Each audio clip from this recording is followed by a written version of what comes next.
इससे पहले की वीडियो में आपने रसपान किया था पौलत्स, अग्नि और ऋणमोचन नामक तीर्थों के महात्म्य का।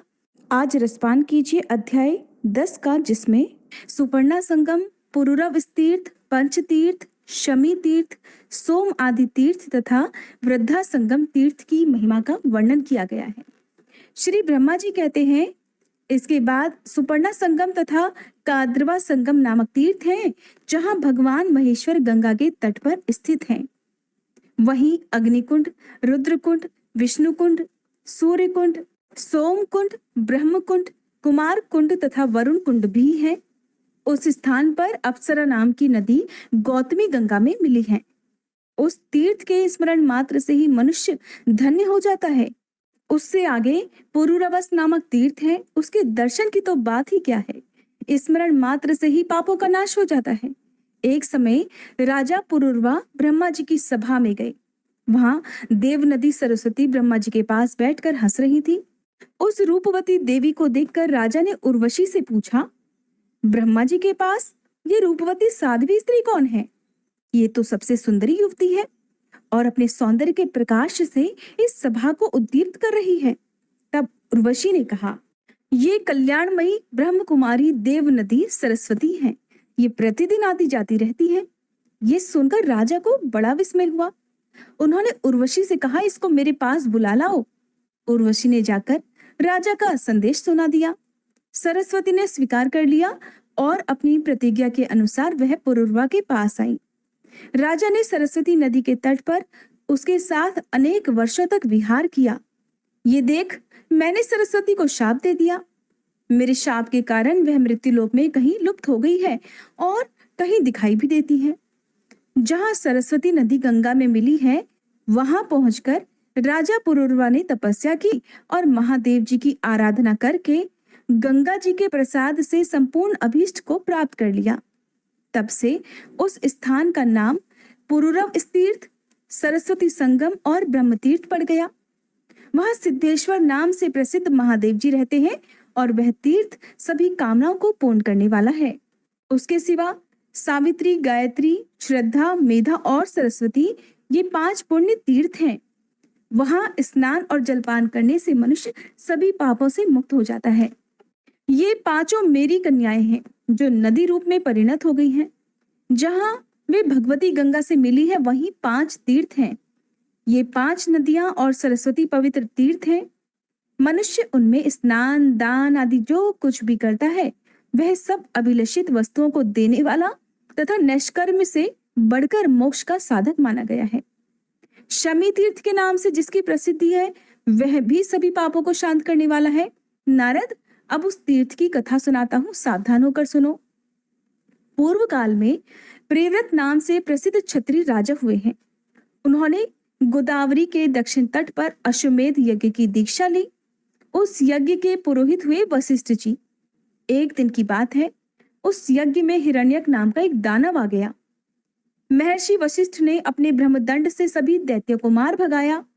फिर पुनः यज्ञ आरंभ हुआ। दैत्य अपनी सेना के साथ भाग खड़ा हुआ।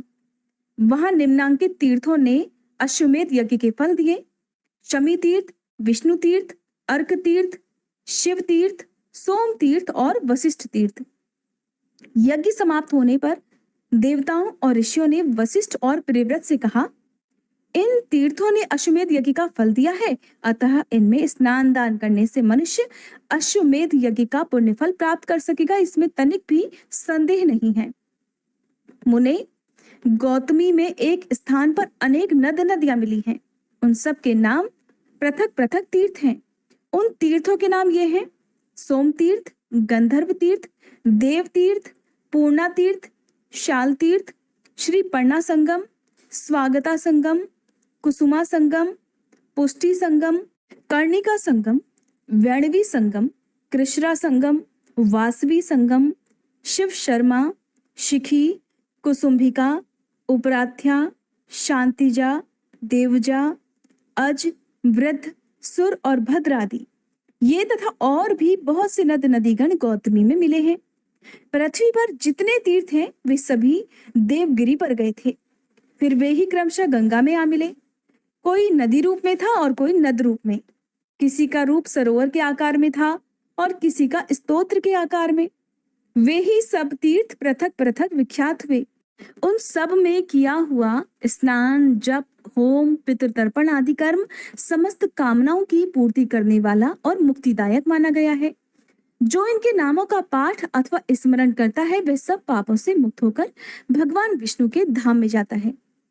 वृद्धा संगम नामक एक प्रसिद्ध तीर्थ है जहाँ वृद्धेश्वर नामक शिव का निवास है। उस तीर्थ की कथा सभी पापों का नाश करने वाली है। अब उस तीर्थ की कथा भी सुनो।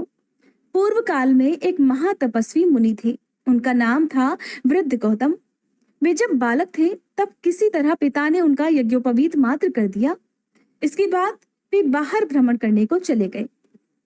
उन्हें केवल गायत्री मंत्र याद था। वे वेदों का अध्ययन और शास्त्रों का अभ्यास नहीं कर सके, केवल गायत्री का ही जप और अग्निहोत्र नियम पूर्वक कर लिया करते थे। इतने से ही उनका ब्राह्मणत्व सुरक्षित था। विधि पूर्वक अग्नि की उपासना और गायत्री जप करने से उनकी आयु बहुत बढ़ गई थी और यों भी उनकी अवस्था अधिक हो चुकी थी, किंतु विवाह नहीं हो सका था। कोई उन्हें कन्या देने वाला मिला ही नहीं। गौतम भिन्न भिन्न तीर्थों, वनों और पवित्र आश्रमों में भ्रमण करते रहे। घूमते घूमते शीतगिरी पर चले गए और वहीं रहने लगे। वहां उन्होंने एक रमणीय गुफा देखी जो लताओं और वृक्षों से घिरी हुई थी।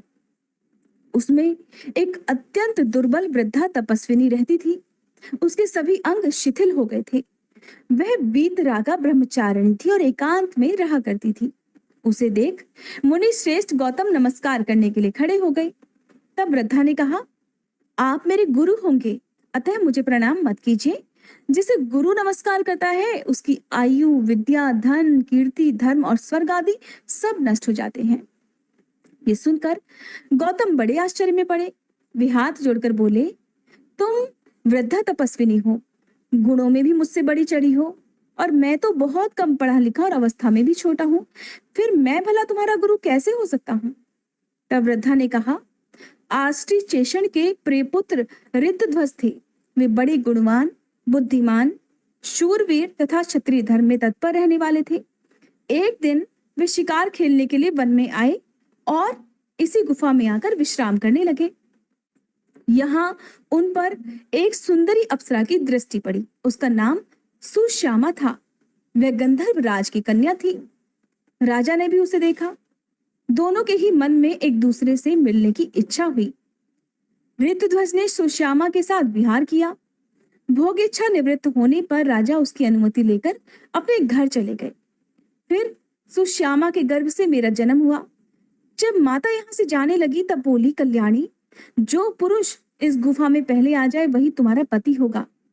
तब से आज तक तुम ही केवल यहाँ आए हो, दूसरा कोई भी पुरुष कभी यहाँ नहीं आया। ब्राह्मण और किसी ने मेरा वरण नहीं किया है, न मेरी माता है न पिता। मैं आप ही अपनी मालिक हूँ। अब तक ब्रह्मचर्य व्रत में रही, अब पुरुष की इच्छा रखती हूँ, आप मुझे स्वीकार कर लीजिए। गौतम बोले, भद्रे, मेरी अवस्था तो अभी 1000 वर्ष की ही है और तुम 90,000 वर्ष की हो गई हो। मैं बालक और तुम वृद्धा, ये संबंध योग्य नहीं जान पड़ता। वृद्धा कहने लगी, पूर्व काल में आप ही मेरे पति नियत कर दिए गए हैं। अब दूसरा कोई भी मेरा पति नहीं हो सकता और विधाता ने आपको मुझे दिया है, अतः अब आप मुझे अस्वीकार मत कीजिए। मुझ में कोई दोष नहीं और मैं आप में भक्ति रखती हूँ। तब भी यदि आप मुझे ग्रहण नहीं करना चाहते तो आपके देखते देखते अभी अपने प्राण त्याग दूंगी। यदि अभीष्ट वस्तु की प्राप्ति न हो तो प्राणियों के लिए तो मर जाना ही अच्छा है। प्रेमी जन के परित्याग से जो पातक लगता है उसका कोई अंत नहीं। वृद्धा की बात सुनकर गौतम कहने लगे, मुझ में न तपस्या है न विद्या। मैं कुरूप और निर्धन हूँ, अतः तुम्हारे लिए योग्य वर भी नहीं हो सकता। पहले सुंदर रूप और उत्तम विद्या की प्राप्ति करके मुझे फिर तुम्हारी बात माननी चाहिए। वृद्धा ने कहा, ब्राह्मण, मैंने अपनी तपस्या से सरस्वती देवी को संतुष्ट किया है, साथ ही रूप देने वाले अग्नि भी मुझ पर प्रसन्न है, अतः वागीश्वरी देवी आपको विद्या देंगी और रूपवान अग्निदेव रूप प्रदान कर देंगे। ऐसा कहकर वृद्धा ने सरस्वती और अग्नि की प्रार्थना करके गौतम को विद्वान और स्वरूपवान बना दिया। तब उन्होंने बड़ी प्रसन्नता के साथ वृद्धा को अपनी पत्नी बनाया और कितने ही वर्षों तक उसके साथ विहार किया। एक दिन वशिष्ठ और वामदेव आदि महर्षि पुण्य तीर्थों में भ्रमण करते हुए उस गुफा में आए। गौतम और उनकी पत्नी ने वहां आए हुए ऋषि मुनियों का विधिवत स्वागत सत्कार किया। उनमें से कुछ लोगों ने गौतम का उपहास करते हुए पूछा, बूढ़ी माँ, ये तो बताओ, ये गौतम तुम्हारे पुत्र लगते हैं या पोते? कल्याणी, सच सच बताना। वृद्ध पुरुष के लिए युवती स्त्री विष के समान है और वृद्धा स्त्री के लिए युवा पुरुष अमृत के समान। प्रिय और अप्रिय का संयोग हमने दीर्घ काल के पश्चात अगर कहीं देखा तो बस यही देखा है।